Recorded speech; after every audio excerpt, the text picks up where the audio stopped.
Hey guys, Joshua here, and today we're going to be taking a look at the Raijintek Ophion Evo.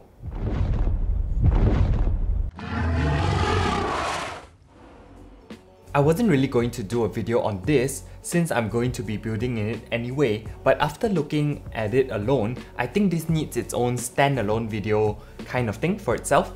Anyways, this is a very interesting case because it is a small form factor case, but at the same time, it is definitely slightly larger than most SFF cases out there, and the dimensions on the Ophion Evo are 174mm in width, 375mm in depth, and 290mm in height. The case is coated black with an aluminium hair silk line finish. It feels very solid from the aluminium used and definitely feels very durable. The front design has a LED power button with the Raijintek logo on it, and there is also a single Type-C port and a USB 3.0 port. The thing I find the most beautiful about this case is that both of the side covers are made out of tempered glass, so you will be able to see all of the components inside. But something to take note of is that on one of the glass panels, the Raijintek wording logo is printed on it, but the two panels are swappable, so you can choose to have it displayed on the front or you can move it to the back so it's more hidden kind of thing, all up to you. For the mounting options, this can only fit a mini-itx motherboard, a GPU that has a max length of 338mm, so actually quite a few graphics cards will be able to fit inside this case, but for ease of installation and better airflow, I'd probably suggest going with a blower style or 2-fan GPU. For GPU top clearance, if you're using an AIO, it's going to be 135mm, but if you're just using fans, you'll be getting a little more space at 161mm. Another nice thing is since your GPU will be mounted vertically, they've actually already provided a riser cable in the case for you and it's already screwed in nicely.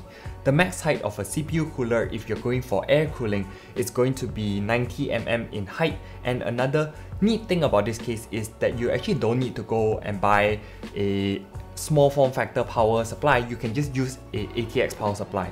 There's also a connected power cable because when you mount your PSU, the power port is going to be facing the inside, so with this, it manages to drag the power from the back of the case instead. Fan options are going to be either 220mm fans on the top of the case or a 240mm radiator on the top, and for the bottom, a single 120mm fan.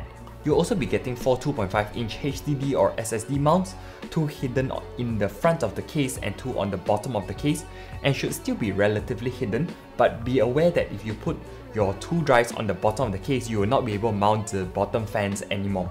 Some closing thoughts on this case. It is definitely bigger than most small form factor cases, but still a lot smaller than an ATX or even mini-itx case. It is very nice that it can support longer graphics cards and ATX PSU, and the included magnetic dust filters for the top and bottom of the case are nice, but after mounting the tempered glass on the side of the case, there's still going to be a small gap which could potentially let a lot of unwanted dust in. Also, with tempered glass on both sides, cable management is going to have to be immaculate because you will literally be able to see everything that's going on in there, so you will see all your components, but at the same time, any mess will be seen.